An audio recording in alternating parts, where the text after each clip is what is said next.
রাসূলুল্লাহ সাল্লাল্লাহু আলাইহি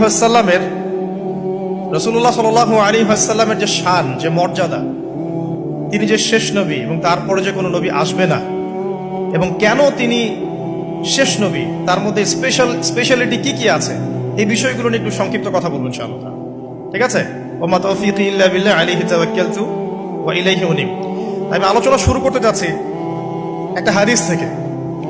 একদিন রাসূলুল্লাহ সাল্লাল্লাহু আলাইহি ওয়াসাল্লাম মসজিদের পাশ দিয়ে হেঁটে যাচ্ছেন, মসজিদে নববীর পাশ দিয়ে। তখন সাহাবায়ে কেরাম রাদিয়াল্লাহু আনহুম আজমাইন তারা মসজিদের মধ্যে বসে একটা বিষয় নিয়ে কথোপকথন করছিলেন। তো নবী সাল্লাল্লাহু আলাইহি ওয়াসাল্লাম জিজ্ঞাসা করলেন যে তোমরা কি নিয়ে কথা বলছো, তোমরা কি নিয়ে কথোপকথন করছো? তখন সাহাবায়ে কেরাম রাদিয়াল্লাহু আনহুম তারা বলছেন যে আমরা কিয়ামতের আলামতগুলো নিয়ে কথা বলছিলাম। কি নিয়ে কথা বলছেন? কিয়ামতের আলামতগুলো নিয়ে সাহাবীরা কথা বলছেন। সাহাবীদের কিয়ামতের আলামত নিয়ে কথা বলার কি দরকার ছিল? তাদের সময় তো আর কিয়ামত হবে না। দরকার ছিল কি? সচেতনতা। তারা ফিতনায় নিজেরা যেন না পড়ে যান, এই জন্য সতর্ক থাকতে চাইতেন। এই কারণেই ফিতনাময় পরিবেশ নিয়ে আলোচনা করতেন। তো নবী সাল্লাল্লাহু আলাইহি ওয়াসাল্লাম তখন বললেন, দেখো, যতদিন পর্যন্ত 10টা আলামত প্রকাশ হচ্ছে না ততদিন পর্যন্ত কিয়ামত হবে না। কয়টা আলামত? 10টা। নবী সাল্লাল্লাহু আলাইহি ওয়াসাল্লাম প্রথমে বললেন, 1 নাম্বার হচ্ছে মাসিহুদ দাজ্জাল। কি নাম? মাসিহুদ দাজ্জাল। 2 নাম্বার হচ্ছে ইয়াজুজ এবং মাজুজ। এর আদম সন্তান পৃথিবীতে বের হবে এবং পুরো পৃথিবীটা ম্যাসাকার করে ছেড়ে দিবে।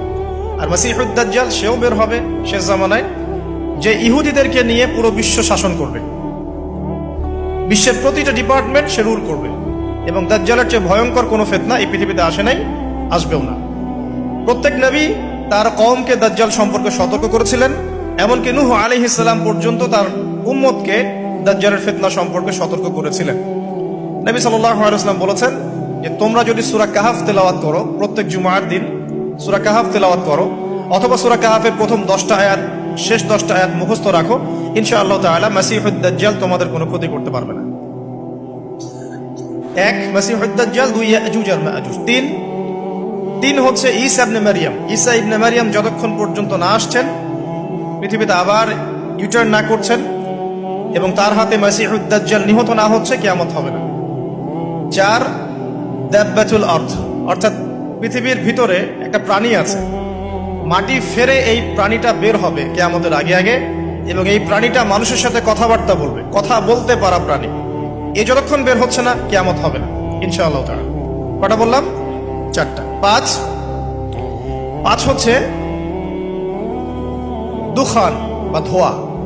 এই পুরো পৃথিবীর আকাশটা একটা নির্দিষ্ট সময় পর্যন্ত ধোঁয়ায় ছেয়ে যাবে, এবং হতে পারে, আল্লাহু আলাম, হতে পারে যে সূর্যের আলো পৃথিবীতে পৌঁছাবে না, এমন ধোঁয়া হতে পারে। পুরো পৃথিবীটা ধোঁয়ায় ছেয়ে যাবে, এটা সূরা দুখানের মধ্যেও বলা আছে। এটা 5। 6 নম্বরে নবী সাল্লাল্লাহু আলাইহি ওয়াসাল্লাম বলছেন যে একটা ভূমিকম্প হবে পৃথিবীর পূর্ব দিকে। পৃথিবীর পূর্ব দিক মানে এই যে ভারত, পাকিস্তান, বাংলাদেশ, শ্রীলঙ্কা, ইন্দোনেশিয়া, ঠিক আছে, এই সিঙ্গাপুর, এই যে কন্টিনেন্ট, মালয়েশিয়া, এটা পৃথিবীর পূর্ব দিক।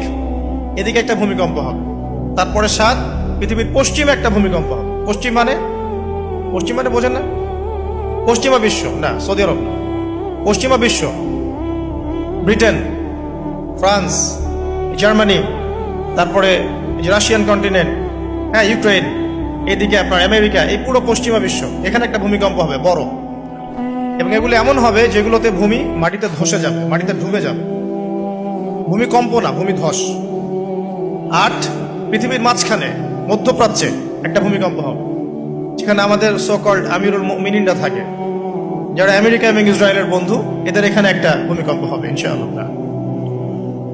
9 ইয়েমেন থেকে একটা আগুন বের হবে।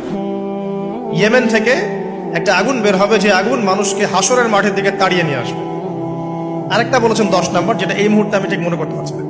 তো এই 10টা আলামতের কথা নবী সাল্লাল্লাহু আলাইহি ওয়াসাল্লাম বলেছেন, না হওয়া পর্যন্ত, এই 10টা আলামত না আসা পর্যন্ত কিয়ামত হবে না।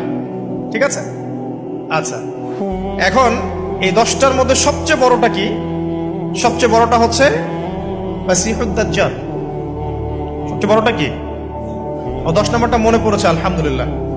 সূর্য উঠবে পশ্চিম দিক থেকে, সূর্য উঠবে পশ্চিম দিক থেকে, তাহলে আর সময় নাই, পৃথিবীর সময় শেষ। এই 10টা মনে থাকবে। আসেন বলি, প্রথমে কি?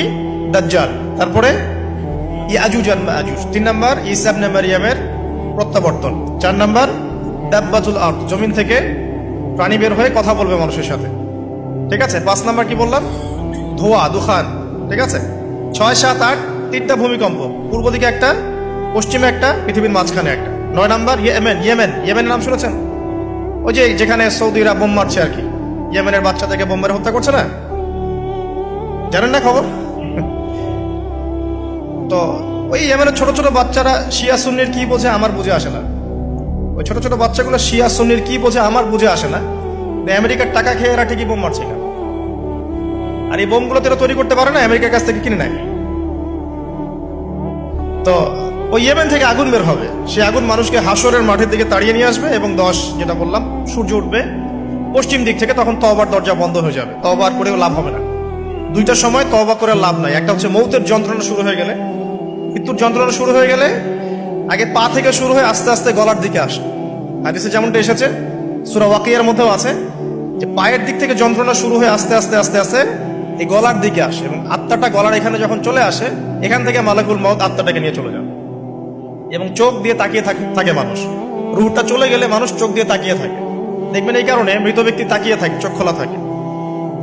এবং তখন আসমান থেকে সিঁড়ি নামিয়ে দেওয়া হয়, ওই সিঁড়িতে করে আত্মা চলে যাচ্ছে, ও তাকিয়ে দেখে যে আত্মা চলে যাচ্ছে। এবং মানুষ মারা যাওয়ার পরে চোখ জীবিত থাকে অনেকক্ষণ।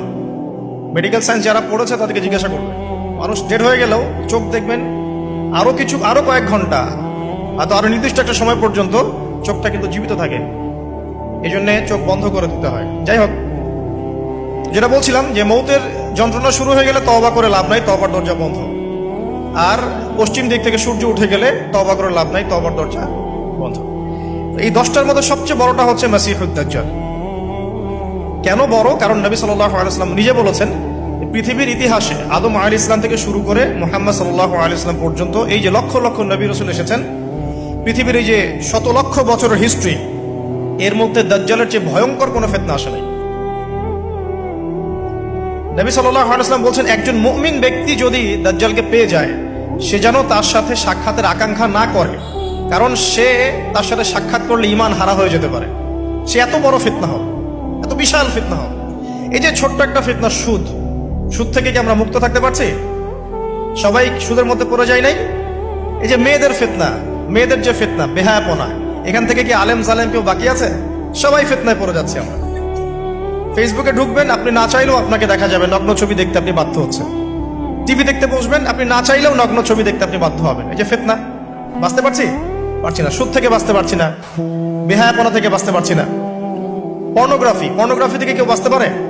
যে কেউ ফোন চালায় দেখবেন পর্নোগ্রাফির ছবি চলেই আসবে, নগ্ন ছবি চলেই আসবে। আলেম জালেম এভরিবডি আসবেই। তারপরে আপনার মাদক, এই মাদকের ফিতনা থেকে কি সবাই বেঁচে থাকতে পারছে? এরকম অনেক ফিতনা আছে যেগুলো থেকে মানুষ চাইলেও বাঁচতে পারছে না। আমরা হয়তো বাইরে দাড়ি টুপি পাগড়ি জুব্বা লাগিয়ে ঘুরছি ঠিকই, কিন্তু আমরা এরকম সামাজিক ফিতনাগুলো থেকে কেউই সেফ না। এই যে আপনাদের এলাকায় যে ফিতনাগুলো ছড়িয়ে পড়েছে, আস্তে আস্তে বাড়ছে না? এমন ফিতনা বেড়ে যাচ্ছে। তো এগুলো যদি আমাদেরকে গ্রাস করে ফেলতে পারে, তাহলে এই পৃথিবীর সমস্ত ফিতনা একসাথে করলেও দাজ্জালের ফিতনার সমান হবে না। আমি কি বোঝাতে পারছি? পৃথিবীতে চলমান যত ফিতনা আছে, ব্যক্তিগত ফিতনা, পারিবারিক ফিতনা, সামাজিক, অর্থনৈতিক, পলিটিক্যাল, সব ফিতনাগুলো এক জায়গায় করলেও মাসিহুদ দাজ্জালের মতো ভয়ঙ্কর হবে না। এই জন্য নবী সাল্লাল্লাহু আলাইহি ওয়াসাল্লাম বলছেন, দাজ্জালের চেয়ে ভয়ঙ্কর কোনো ফিতনা আসেও নাই, আসবেও না। প্রত্যেক নবী আলাইহিস সালাম তার কওমকে এই ফিতনা সম্পর্কে সতর্ক করতেন। এমনকি এক্সাম্পল দিতে গিয়ে নবী সাল্লাল্লাহু আলাইহি ওয়াসাল্লাম বলছেন, নূহ আলাইহিস সালাম, ওই কত বছর আগের নবী, তিনি পর্যন্ত তার কওমকে দাজ্জাল সম্পর্কে সতর্ক করেছেন। সে কোথায় আছে? সে পৃথিবীতেই আছে। তার কি জন্ম হয়েছে? উত্তর হ্যাঁ, তার জন্ম হয়েছে। সে কি এখন আত্মপ্রকাশ করেছে? উত্তর না, সে এখনো মানুষের রূপে আত্মপ্রকাশ করে নাই। সে কাদেরকে নিয়ে বিশ্ব শাসন করবে? উত্তর, জিউসদেরকে নিয়ে, ইহুদিদেরকে নিয়ে। দাজ্জাল কাদেরকে নিয়ে বিশ্ব শাসন করবে? ইহুদিদেরকে নিয়ে। আমার কথা কি বোঝা যায়? নবী সাল্লাল্লাহু আলাইহি ওয়াসাল্লাম বলেন, সে এত বড় ফিতনা, সে 40 দিন পৃথিবীতে বিচরণ করবে। কয়দিন? 40 দিন। যার প্রথম দিনটা হবে 1 বছরের সমান, দ্বিতীয় দিনটা হবে 1 মাসের সমান, তৃতীয় দিনটা হবে 1 সপ্তাহের সমান। এবং বাকি দিনগুলো হবে আমাদের দিনের মতোই।